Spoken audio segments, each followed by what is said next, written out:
Welcome to McGuire on Wrestling. What do you guys want to talk about? Let's give the people what they want. Professional wrestling. With Mike McGuire. The happiest Canadian camper in the world. Tell me when I'm telling lies. Give me a hell yeah.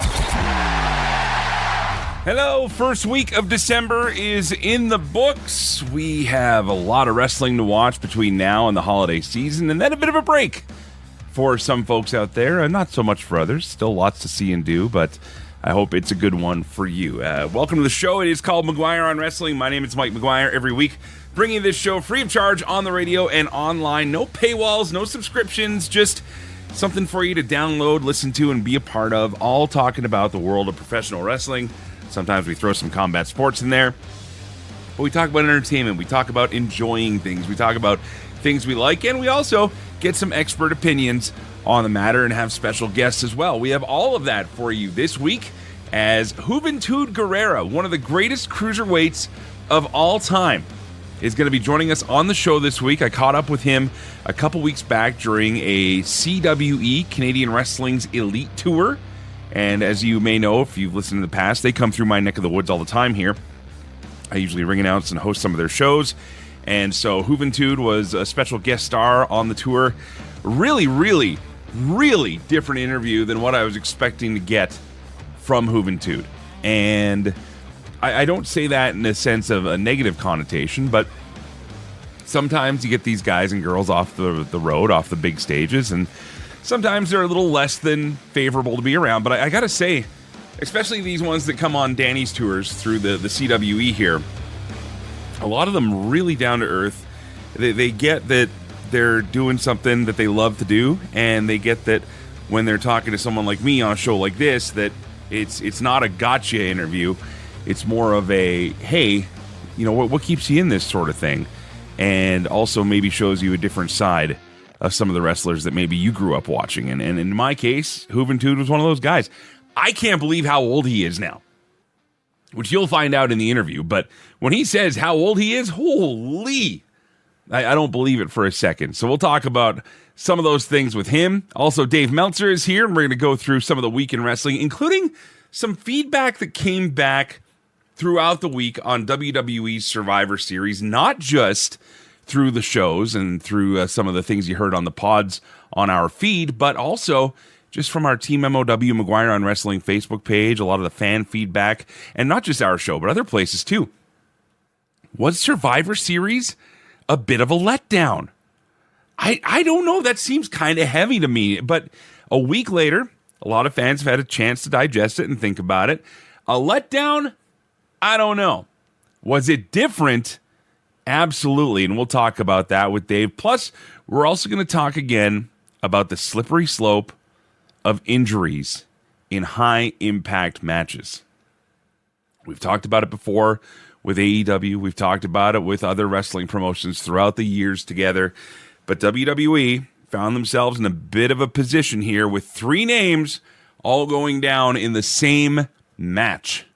And three pretty lengthy injuries, too. So we'll talk about that with Dave. Plus, after getting some feedback on the page, we'll also talk about TNA and where they seem to be headed going into 2025. That company had an interesting year.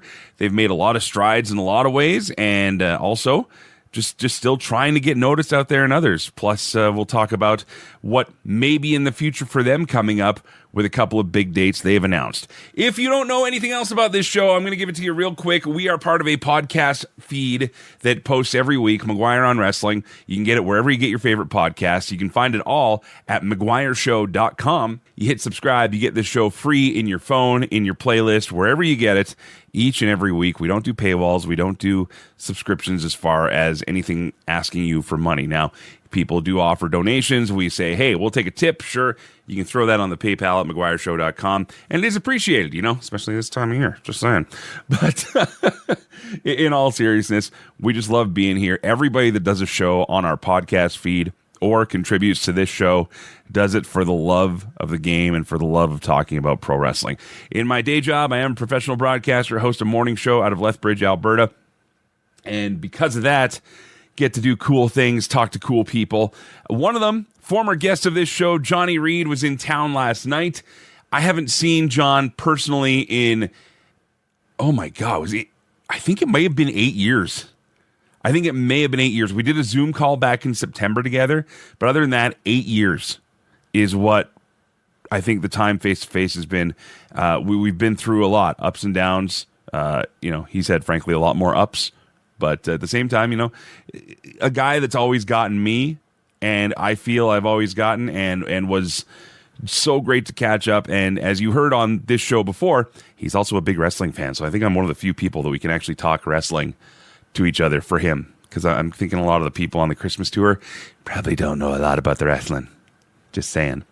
Lastly, if you want to talk about pro wrestling with like-minded fans, you're welcome to do so anytime. We had a big surge in membership this week on the Team MOW McGuire on Wrestling Facebook group. Invite more of you to join us there and talk about whatever you want to talk about. That's the great thing. Somebody piped up this week saying we don't talk about TNA enough. And trust me, I try to when there's noteworthy stuff going on. Absolutely. And it's not to say that they're not doing noteworthy stuff, but it's just a case of how much engagement, how much interest is there from you. So if there's more interest in TNA from you, if there's more interest from New Japan Wrestling from you, whatever you want to talk about is what we will talk about. And the best part is you use that Facebook page, Team MOW, McGuire on Wrestling, and that gives us all the feedback in the world and helps us steer to what you want to talk about. Like the man said, what do you want to talk about? This week, we talk all about your Survivor Series thoughts again. Plus, we get ready for WWE's Saturday night's main event and why they're making a bigger push this go-round than they have for the event in the past. Also, Juventud Guerrera will be here talking all about his life, his career, his legacy, and what he hopes to accomplish in the new year. Dave Meltzer is on the way, and we ask you, will you be watching the big NBC broadcast this week? Why or why not? That's all on the way, but first, let's get back to it. Some of the biggest stories from the past week. Here is the 5 count. You want to hear the breaking news? Well, we found out in the WWE Survivor Series post-show press conference from Triple H that 3 major players suffered injuries in the men's War Games match. First of all, Tonga Loa suffering a torn bicep, believed to be from the CM Punk toolbox attack, although that really could have been from any portion of the match. Also suffering an injury, Jimmy Uso of the Bloodline, reportedly getting a broken toe after his dive from the top of the cage, and Big Bronson Reed reportedly breaking both ankles after his dive off the top of the cage as well. We'll talk a lot more about these injuries with Dave Meltzer coming up. We want to send our best wishes out to Conan, who is reportedly still dealing with several medical issues.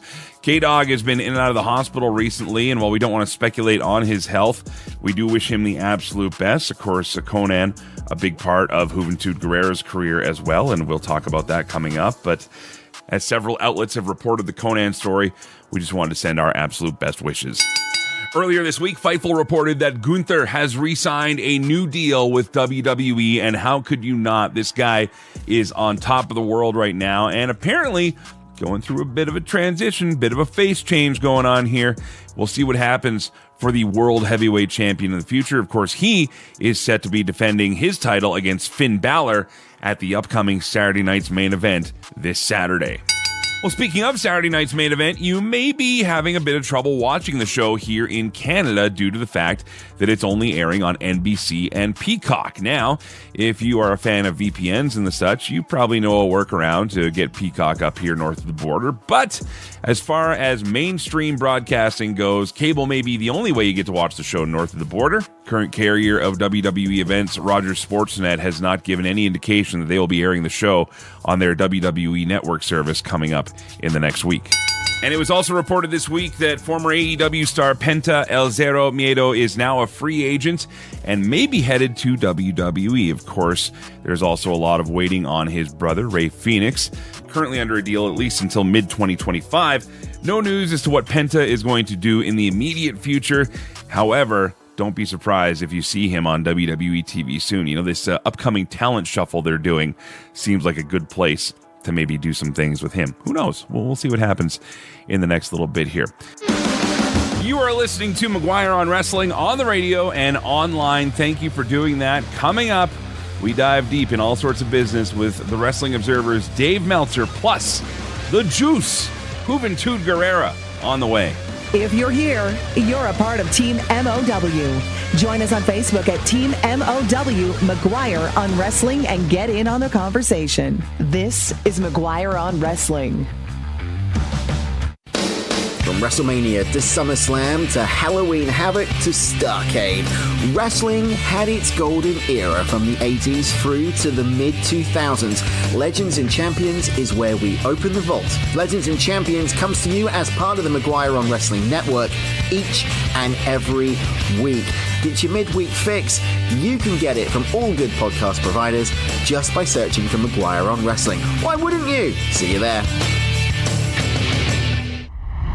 It's time for the Wrestling Observer Insider with Dave Meltzer, McGuire on Wrestling. Well, Dave, we're on the countdown to the holiday season. We're on the countdown to Saturday night's main event and another busy week in the world of wrestling. How you doing? Really good. How are you?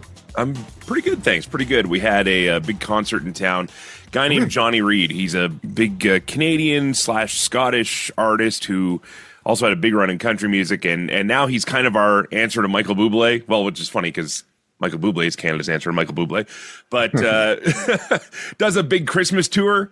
And so he literally got off, this sounds like indie wrestling in a bit, got off of a big show in Germany, hopped a plane, and then played Lloydminster, smaller city. And now he's in Calgary tonight, but was here last night. And also a big wrestling fan, actually. So really? It's cool. Funny. We always have these little, and nobody, like, it's a lot of, like, he would be your mom's favorite singer. You know what I mean? Like, you would like him, but he'd be your mom or your grandma's favorite singer. And that's the crowd he plays to. But so when him and I get together, I'm one of the few people that can just talk about wrestling with him. And he went to WrestleMania with his whole family last year. They really get into it. Oh, really? So. Wow. That's just he's a really wrestling fan. Yeah. Yeah. No, they're big time. And took all the kids and it was great. His wife, maybe not so much, but the rest of them, they have a good time. So we were talking wrestling a bit and just a lot of the fun stuff going on there. So it's always neat to find wrestling fans of all walks and ilks. So I just thought I'd share that fun little tidbit with you. But yeah, let's start off with the crazy week here. I guess all eyes now for the next big event. Not a pay-per-view, but I guess for a lot of people, as cable diminishes up here, I mean, you can't get NBC without cable really up here. But Saturday night's main event, the next big televised wrestling event for North America. Yeah, they're going to be doing quarterly, so there's going to be another one right before the Royal Rumble, and just 6 weeks later, I think. January 25th. 6 weeks later. Yeah, so they'll be doing them basically every quarter. And this is the first one. They're going to go back to a decent amount of nostalgia. Obviously, Jesse announcing at least one match. And I mean, they saved Cody and Kevin Owens for it, which is a big match. It's a pay-per-view quality match. Yeah, I expect a really good show. I expect a really big rating. It was smart. You wait until the major, the big part of college football is over. There'll be some opposition, but not, most of the big schools are playing later in the month.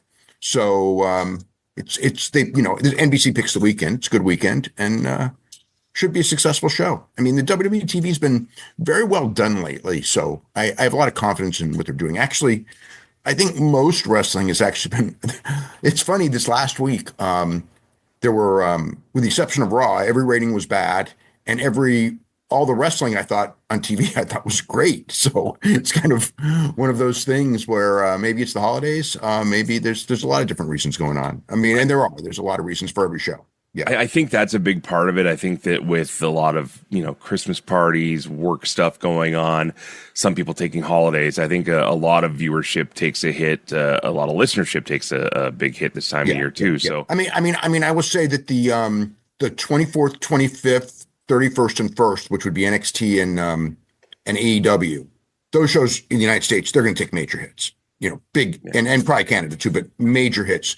I mean, there'll be people who will try to jump on whatever the ratings are for NXT and Dynamite those weeks. And it's just don't even bother me with it. I don't care if they're all-time record lows, because Christmas and Christmas Eve and things like that, people aren't going to be watching.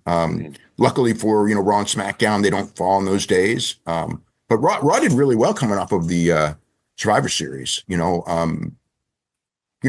lot of that, I say a lot, but football did a low number, Raw did a big number, and the correlation's perfect, so it wasn't a surprise. And Punk being there, Punk's a draw, and And I thought they had a great show. The Punk Seth and Sami Zayn thing was good, and the New Day thing was great. And like I said, I think that the shows, AEW's just had killer matches all week. Just freaking, it's too bad you guys in Canada are missing them. They're killer matches. I'm not kidding you.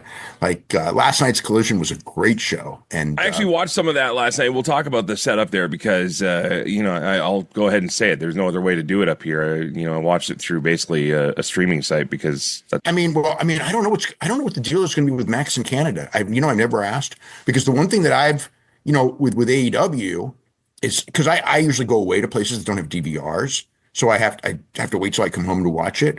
But starting January 1st, it's like all AEW programming. I don't got to worry about, I can get it all on Max, wherever I am. So, so I think that's a big help because, sometimes it's not convenient on Saturday night for me to watch Collision live, but at least I can always watch it going forward. I always do anyway, eventually, but it's just going to be much easier. So that's a good thing. Okay, we'll go to AEW in a minute here, but I want to go back last week to Survivor Series. You and I obviously talked about the show. We had my broadcast partner here from my morning show. He went to the show, and he was very ecstatic about it. He has gone back and watched it on TV since. But some interesting feedback coming out of the show as people are taking time to digest it and really sit in on it. Our guys from our alternate commentary show that runs on Saturdays here went as far as to say that one of them thought it was actually WWE's worst PLE of the year.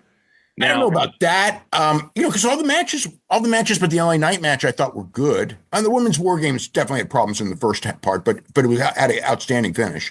But it was uneventful, surprisingly, because all WWE pay-per-views is always like eventful stuff.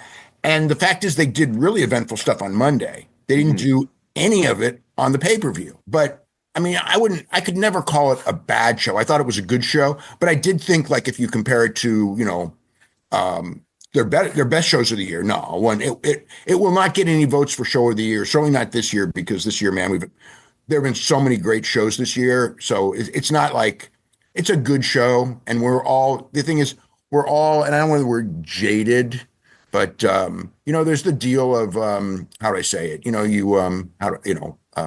I wrote about it. It's like, I think the word is spoiled, really. Like we're spoiled. We get filet mignon all the time, and now it's like, well, we didn't get filet mignon on that pay-per-view. It sucked, and it's like, you know what? This was like 7 years ago. People would look at the show and go, "Damn good show." Yeah.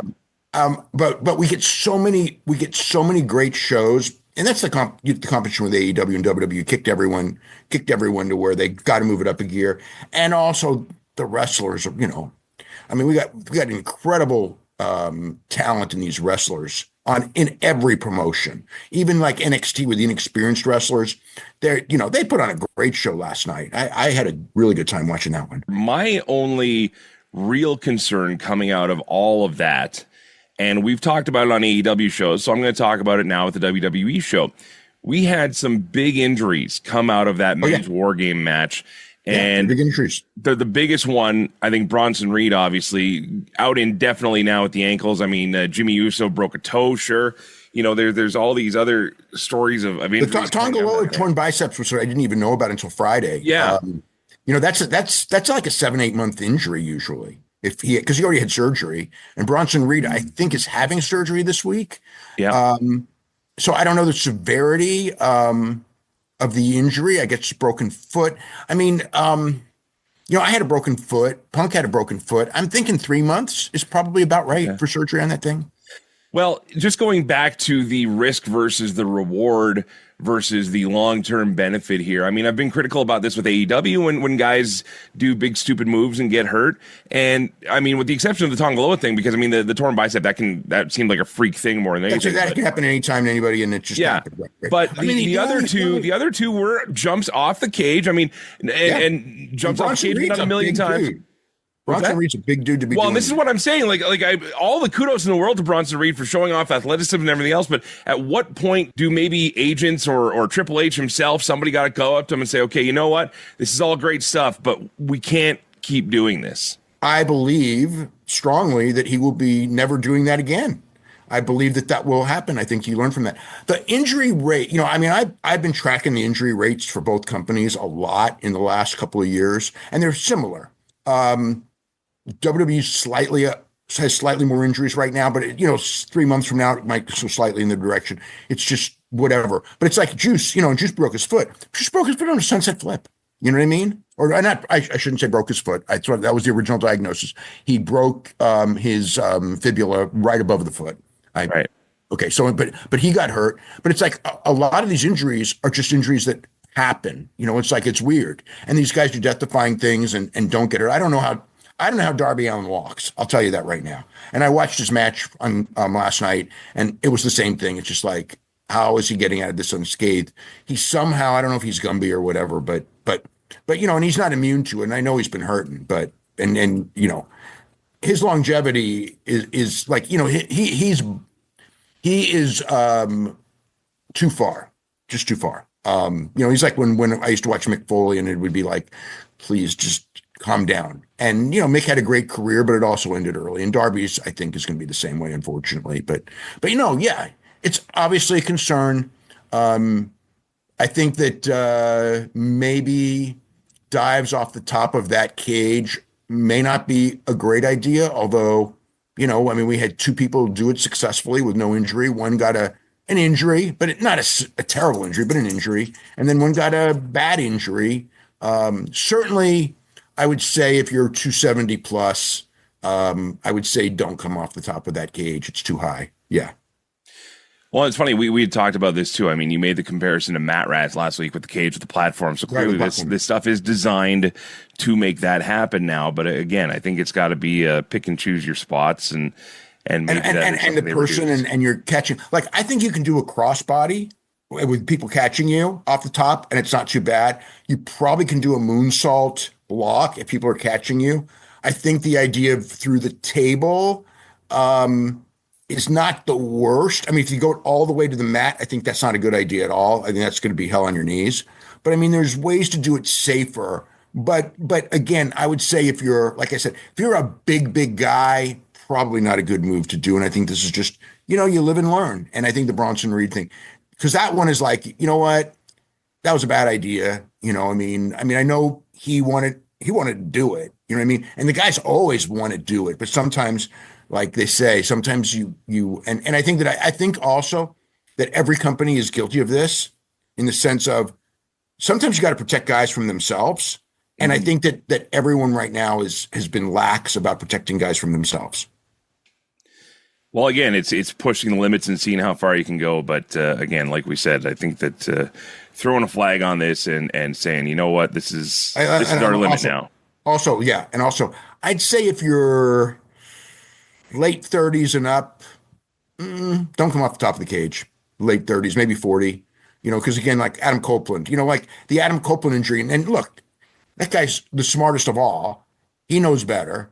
But sometimes you just want that moment and everything. And, he's still out of action, although he is cleared and he will be back. I think he's filming a TV show right now. He'll be back when he's done filming the TV show. So he's okay now. But, at his age to have a broken leg, it's not a good thing. So, and he'd been wrestling great. It may not have been giant ratings and everything like that, but I enjoyed every Adam Copeland match, and I loved his attitude, out there with the idea of every match I'm going to do something new that you guys haven't seen. It's like, what guy at 50 that's pro wrestling has that attitude? And he was such a team player. I mean, I think he was just great for that company. But then he got a broken leg from coming off the top of a cage.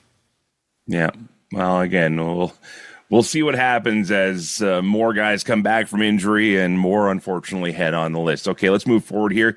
You're listening to McGuire on Wrestling. This is Dave Meltzer joining us from the Wrestling Observer and WrestlingObserver.com. Dave, we're going to talk about AEW's big move here to the Galaxy Con with a different venue, kind of a preview of the smaller venues up ahead. But WWE, on the other side of things, is still looking at bigger venues, bigger shows. We did talk, of course, about Saturday night's main event coming up this week, and then the new show announced for Texas coming up in January here. You also mentioned last week about how comps are being less and less of a divided thing backstage because they want to try and sell as many tickets as they can here. They are a for-profit corporation. Clear to say we're not anywhere close to the taps run and drive for WWE in selling some buildings out right now, are we? I've seen some weakness, but I believe that come January with WrestleMania season, that's usually a strong season. So I think that between now and probably the end of April, I think everything's clear. And then at the end of April, we'll reevaluate. But I mean, as far as it'll be it could be an incremental decrease. I do see signs of that, but probably delayed until that point. But incremental decrease is fantastic. Yeah, but I also see John Cena coming back. So John Cena's going to be doing about 35 shows. Yeah. So that's going to help. And that'll go all year. I think that every show that he goes to, when it's last John Cena match in Toronto, last John Cena match in, Denver, you know what I mean? I think all of those shows will draw very well. So, overall, I think WWE's, they're going to have a great year next year, business-wise. AEW, AEW is a lot of uncertainties in some ways. I mean, in other ways, it's certainties. I mean, it's they are going to have their best business year ever, but do I see any signs of them starting to turn around the live attendance? And no, I don't see that. Hopefully something clicks to where people, just want to come back. But that's the reality right now. All right, we'll talk a little more AEW and maybe some TNA with Dave Meltzer coming up. You're listening to McGuire on Wrestling. Thanks for being here. Thanks for listening to McGuire on Wrestling. To be a part of the show, follow our social media or leave a tip. Head to McGuireShow.com. This is McGuire on Wrestling. Hey, yo, how many of you here came to listen to your same generic wrestling podcast? Or how many of you came to listen to the alternate commentary table every single Saturday? You're going to get our perspective of what the real fans of wrestling think, and no one does it like us. Subscribe and stream to the McGuire on Wrestling podcast feed anywhere where you're streaming your podcasts. Survey says one more for the Greek guys. Chair shot. Welcome back to McGuire on Wrestling. Welcome back to the show. Dave Meltzer joining us. Coming up in just a few minutes, Dave, I'm going to bring a name back for you here. Juventud Guerrera. Yeah. Had a chance to hang out with him a couple weeks ago at a live show and just celebrated his 50th birthday. Looks like he's about 25 still. Isn't that crazy? And Ray's Ray's about to turn next week. Ray's going to turn 50. Yeah. Right? 74? Juventud, a guy who, we'll talk more about him as we get to the interview here, but I was really pleasantly surprised with the guy I got to meet and talk to. So we'll talk more about him in just a few minutes. But we were talking about the injury bug hitting WWE. We were talking a little bit about business, obviously, ticket sales, John Cena's return, all that sort of thing. With AEW now having tickets go on sale for Texas All In coming up, as well as again, moving to smaller buildings all around. We didn't really talk much about something a lot of people have already discussed, and that is moving from the stadium in Australia to a smaller venue now. But this is, I think what a lot of experts are saying is probably the best move AEW can make from an optics and probably a business standpoint as well, as moving to smaller venues, right? 10,000 people in the stadium, there's what, you might as well run an arena. That's how I would look at it. I think that, I think one of the things that I think that they thought is the idea that if we book a stadium, they will come. And it just doesn't work that way. You have to have the, you'll know. Like if they had done this All Out show in 2019 or 2020 after the pandemic, so 2021, 2022, it'd have been a successful show. It's right now they're not in a ticket selling mode. They don't have enough the fan base isn't strong enough and willing to fly it as much as it was. And it's a different fan base anyway. Things change. I think that the stadium in Arlington, maybe I'll be wrong. I hope I'm wrong. I think it's a bad idea. I think that it'll probably be better if they do the biggest show ever. Go to the American Airlines Arena in Dallas. And if you can fill that up with your biggest show ever, great. That's good. But I don't see like that building would probably hold for a pay-per-view, 12, 13. I don't know that they could get, I think they can get more than 12 or 13 for their biggest show of the year. But, they're looking at 35, 40. Look at the history of wrestling. You don't see that. WWE's done that. Okay. But WWE is a very strong organization. You look at the history of wrestling, 20 is great. And I think that's one of the things that's been so weird is people not recognizing that 20 is great in pro wrestling historically. Mm-hmm. And even if they do a stadium with 20, but if you do a stadium with 20, you might as well just do the arena. It's more cost effective and the sound is better and it's better for the people in the building and everything like that. Stadiums are for when you are, selling out all your arenas, basically. That's when you move to stadiums in my mind. I have to give a shout out to a podcast listener and a member of our Facebook group. His name is Scott Ainsworth. He's actually in Australia, and he brought this up a little bit, saying that it's hard to get AEW if it's not on live. Dynamite is on during the day. I think what he's saying basically is that just the name recognition value isn't there for Australia like it is in North America and maybe even the UK, but we've seen them struggle even here at home. Yeah. They're not hot. Even though sometimes they feel like they're, the last time I went to a show, which would have been a show they were in San Jose, and it was not, I've been to cold, I've been to hot, and this was the middle. It wasn't cold. It was, the crowd was kind of into it, and it was normal. It was normal. But, normal isn't stadiums aren't normal in wrestling. You know what I mean? Sold out arenas aren't normal in wrestling. Normal in wrestling is, they, 3, 4, 5,000 and they're doing 3, 3 or 4. So that's where they're at, and big shows are doing more.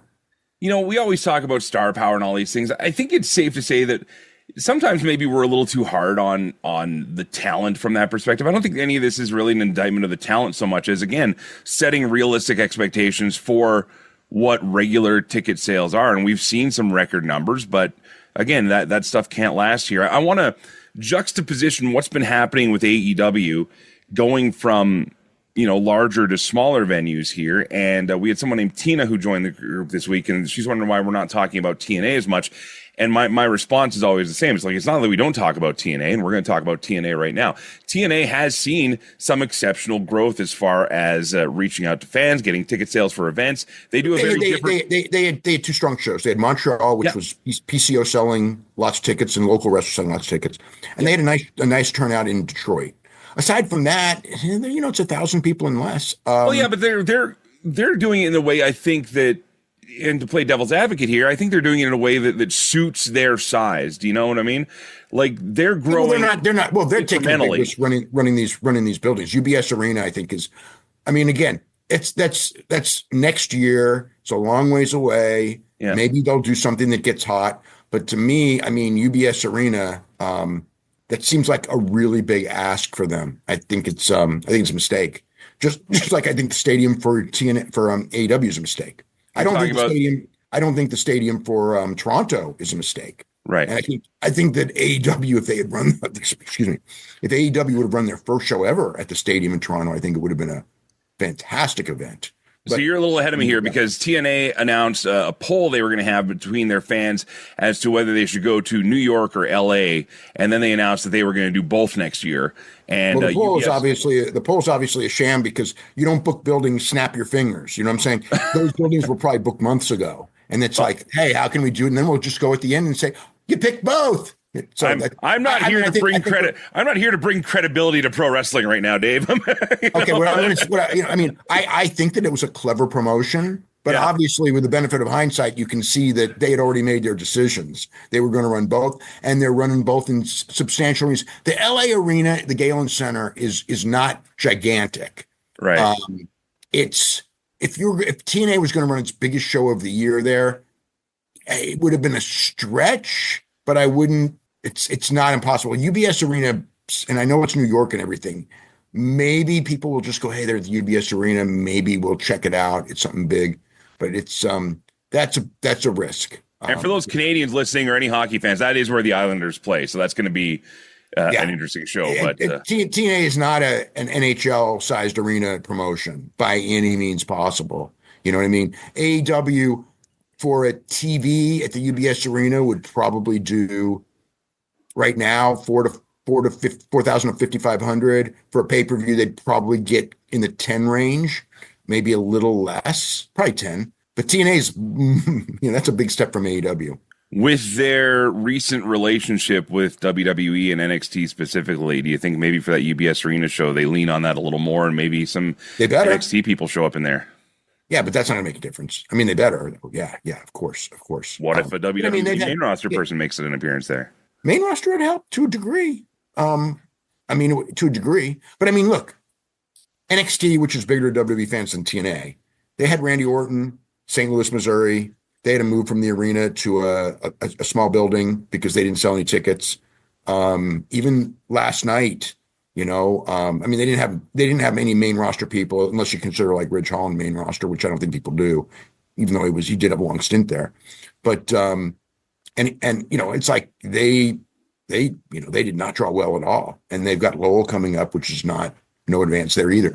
So I mean, one of the things that I think that has been missed in all the anti-AEW stuff, in the sense they can't draw, is that if you look at the ticket sales for every show in this country, okay, WWE is good. NXT, their advances, bad. TNA, bad. AEW, bad. And New Japan, bad. So it's like people are basically going, it's like WWE main roster is the major league. And if you have anything else, you're not drawing well because the pool of people right now, they're willing to go to see, raw, WWE television. That's and pay-per-views. That's what they're willing to see. And they're not willing to spend high ticket prices or, you get so much free TV. That's the other thing. You can't keep up with the free TV. Why go to the arena? That's the reality of the business right now. I mean, like all the stuff about AEW is accurate, but nobody, for whatever reason, seems to look at the big picture and see like, oh my God, it's the same for everybody other than Raw and SmackDown. Well, we will see what happens. I mean, the argument can always be made if you have an NHL team versus WHL team in your town, who do you prefer to go see? And there will be the diehards that say, I want to go to both. And there will be the ones that say, I like seeing the young names. And then there will be those that just care about the stars. And that's kind of the way it goes for everything. But right? Most people fall into I'm going to go to see the stars. Mm-hmm. There are exceptions. And that's the people that are going to these other shows, Yeah. That's they're those people. They're the people who go to see the AAA hockey or whatever it's called. Nobody's right or wrong either. You go to what you like, you vote with your dollars, you support what you like, and you enjoy wrestling. That's really what it comes down to. It's always been like that. I think people forget, like they'll remember the Monday Night Wars, and you got to remember that the Monday Night Wars, your challenger brand, WCW had Hulk Hogan and all these guys. If you had a team in your market, and you had freaking a past their prime Gretzky and people of that level all on the minor league team, you probably would draw pretty decent for the minor league games. Yeah. But as a general rule, you're not gonna.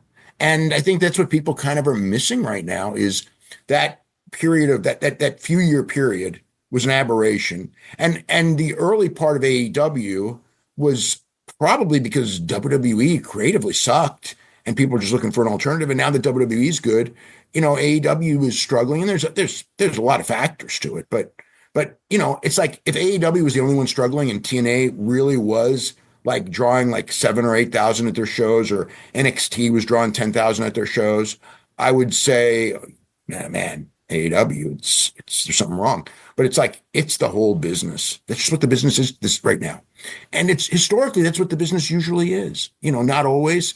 We're not at a period where, like we were in the late 90s, where just the idea of wrestling is hot. What's hot now is the Bloodline storyline. That's hot, but it's or CM Punk, you know what I mean? Or John Cena, and maybe WWE main roster brand. I would say that's what's hot. Wrestling is all over TV. People see it so much. They see so many great matches. It doesn't move them because I could turn on TV Saturday night and see matches that 20 years ago, 30 years ago, you never see a sniff of on television. You never got matches like that on TV. You got squash matches.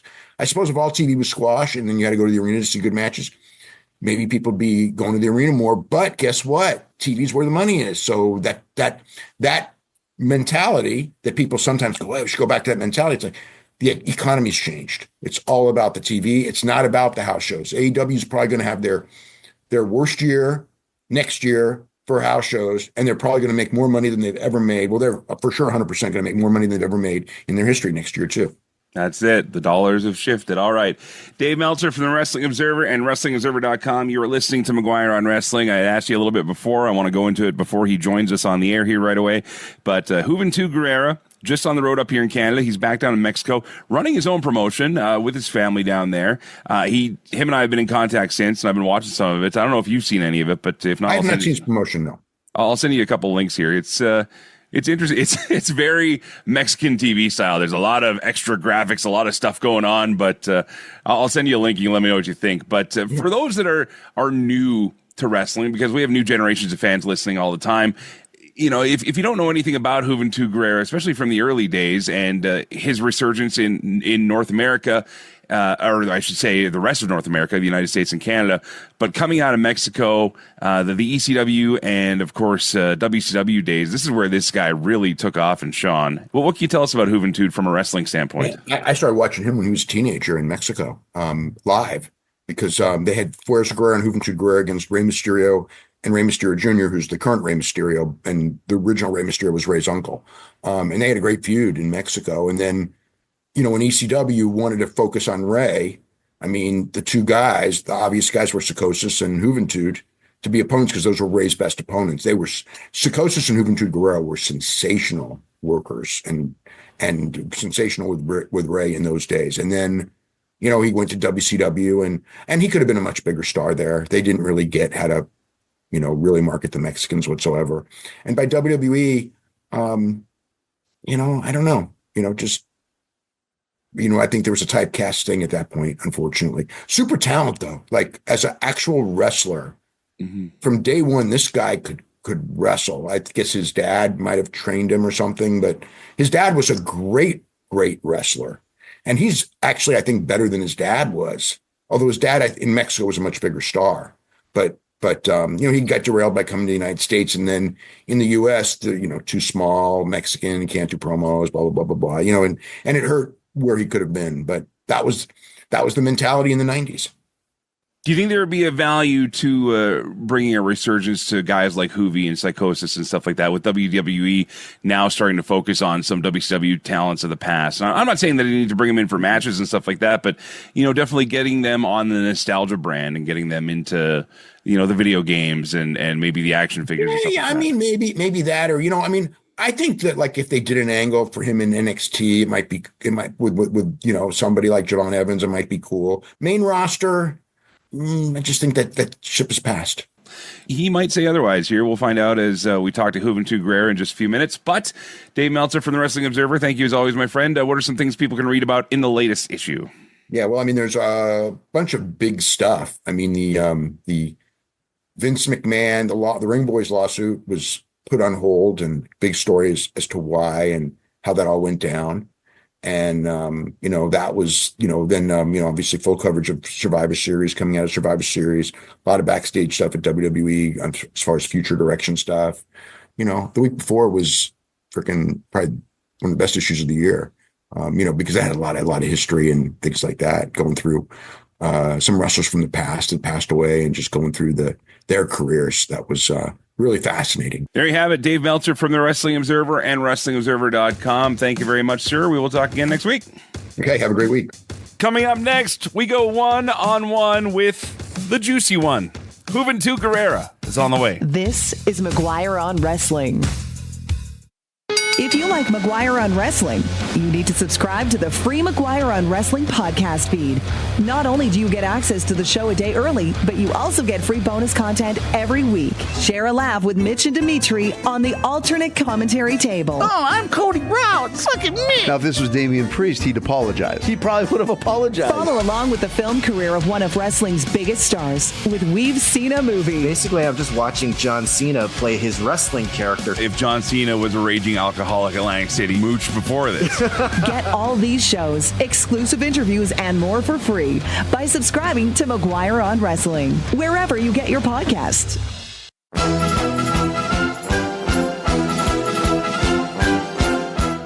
Welcome back to McGuire on Wrestling. One of the greatest cruiserweights of all time. It's a pleasure to actually see in action. Juventud Guerrera, pleasure to meet you, sir. How you doing, my friend? Just great to be here.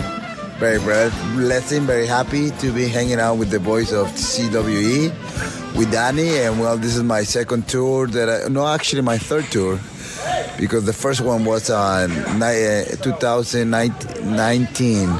And then the pandemic happened.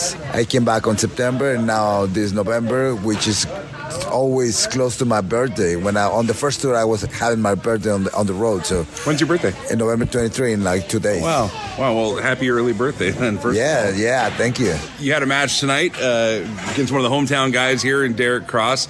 We were talking before, trying to figure out if you've been to Medicine Hat before. I guess maybe on one of those earlier tours with Danny, maybe? I think the first one. I think we hit this not so sure about the venue, but this town, yes.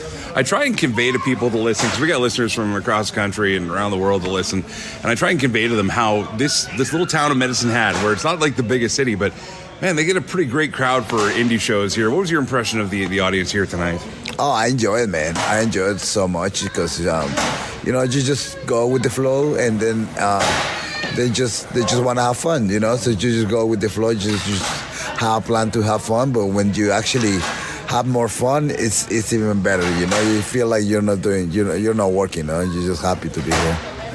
Well, admittedly, I've been a huge fan of yours since WCW when I first got introduced to a lot of luchadors, like a lot of people did, actually, from those days. And ECW, of course, seeing those matches. But a lot of fans saw you recently, probably on the biggest international stage, would have been with your AEW appearance against Chris Jericho a while back here.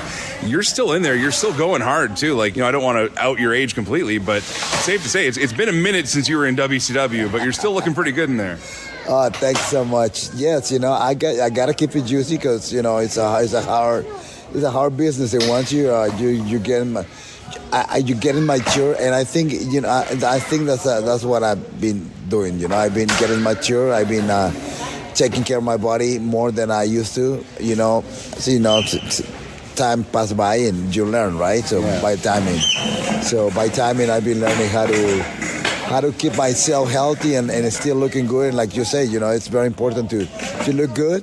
And so if you look good, you can look good. And my goal is still going until I can get another chance, but properly, because that was just like a one show, and that wasn't good enough for me, and I believe for the fans too. I liked introducing you tonight as the one, the only one, the juicy one. The juice is still flowing. Are you amazed how long the juice has stayed among fans? Yes, that was a big statement, right? From WCW, from the name, from my other name, which is Juventud Guerrera. It's actually, it means John Warrior, so it means pretty much the same than juice, in a different way, in a different version. But it's something that you just got to keep going. You just got to put yourself and then just enjoy life. And like I say, now I enjoy it a little bit more mature. Now I'm building my own company in Mexico. Oh, yeah? So it's not just myself. Now I got a big responsibility, because with power comes a lot more responsibility, And now, very Uncle Ben Spider-Man. Yeah, exactly. So that's my word, and that's what I've been learning from. I'm a second generation wrestler, and even when my dad is, we have a long story, my dad and myself, because we don't get along too much in the ring. We have a few. Actually, was one of the real good original feud that son against dad, right, in Mexico. We did a Triple Mania in I think 2000. I forget the year, but that was Triple Mania 16 or something like that. Anyways, and I mentioned that because I'm gonna be facing my dad on my next show, which is in December 7th. And people can watch my shows on Fight TV. And what's the name of your company? La Super X, La Nueva Lucha Libre. Okay. It's a long name because it used to be like just La Super X or Super X, and then I put La Super X, and then La Nueva Lucha Libre, which means the new Lucha Libre, right? Mm-hmm. And then with the Grand Prix Championship Wrestling, which stands for GPCW. So I got the GPCW since my first show when I started running my first show in 2003, and that show I brought Marufuji and Kenta for the first time in Mexico. Wow. So I made out that belt, the GPCW championship belt, and now I'm the champion of my company.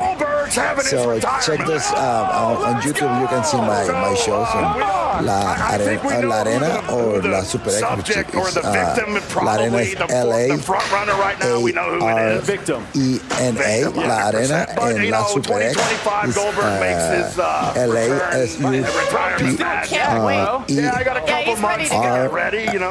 We'll put links on all this for people to check it out too, absolutely, so we can make sure people see it. I had some experience down in Mexico years ago. I've told this story to our listeners a few times. I work for radio stations, and we've taken like station vacations down to different places in Mexico and that sort of thing.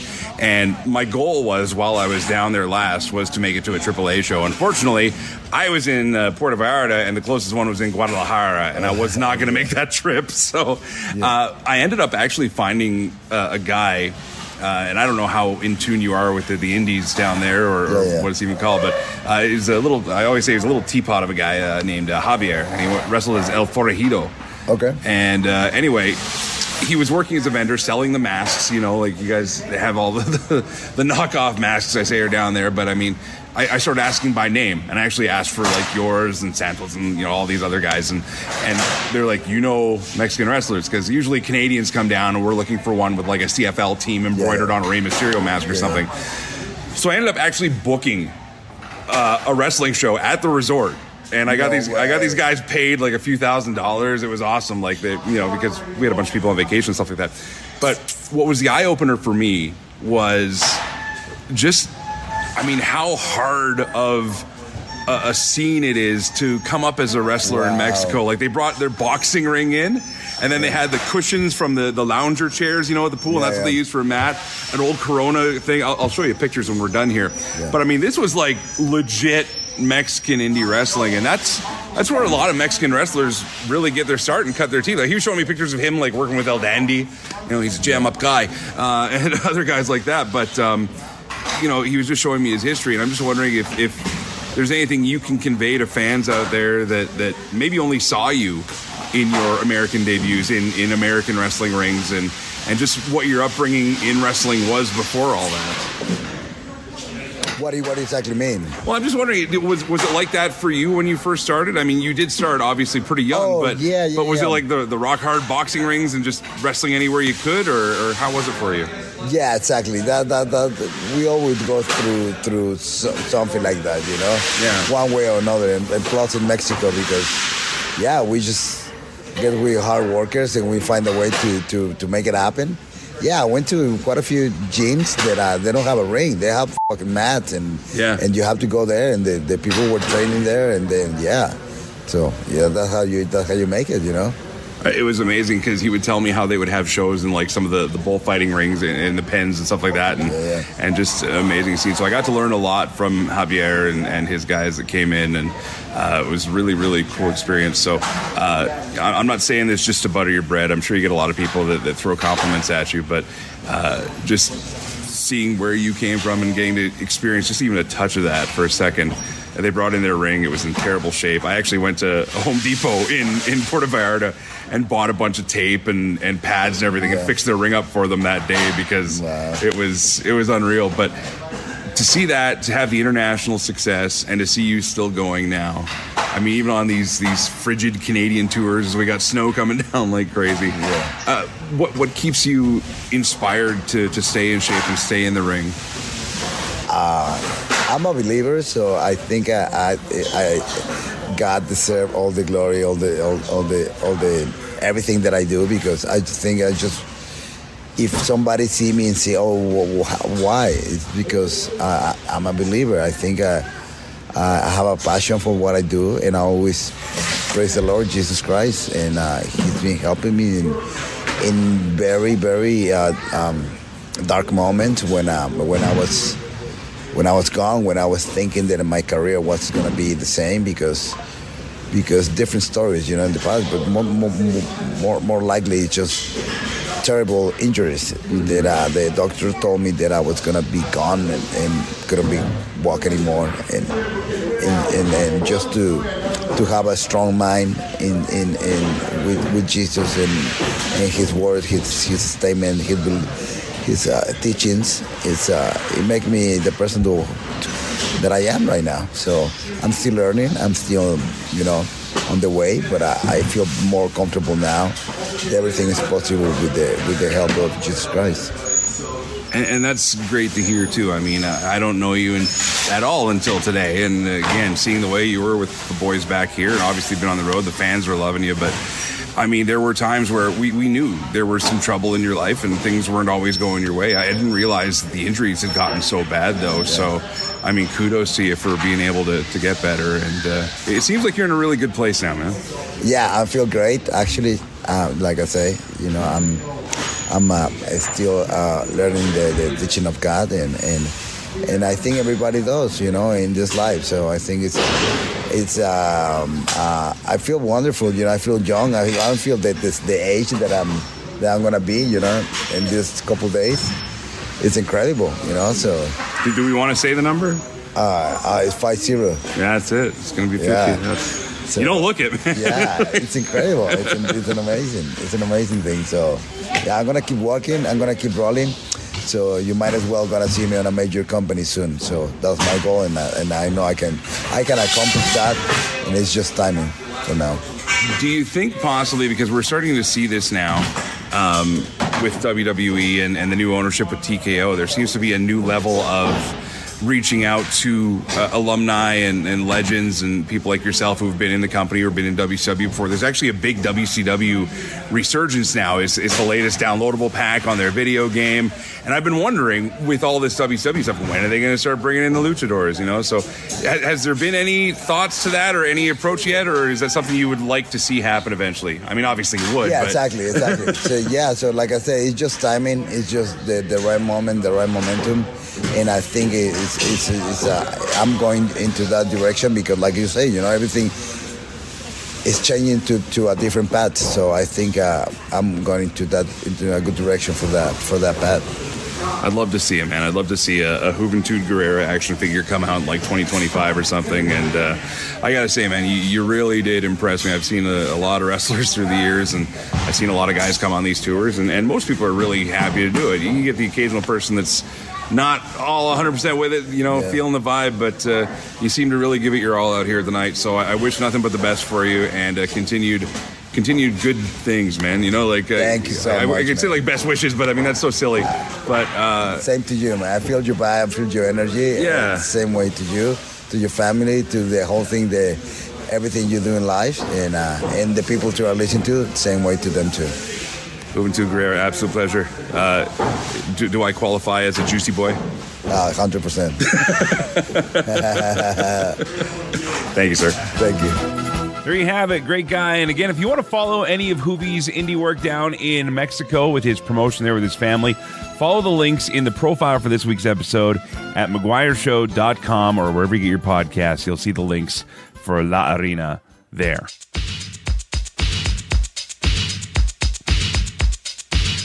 Well, there's some music I never thought I'd be talking over again anytime soon, but this Saturday, it happens, Saturday night's main event.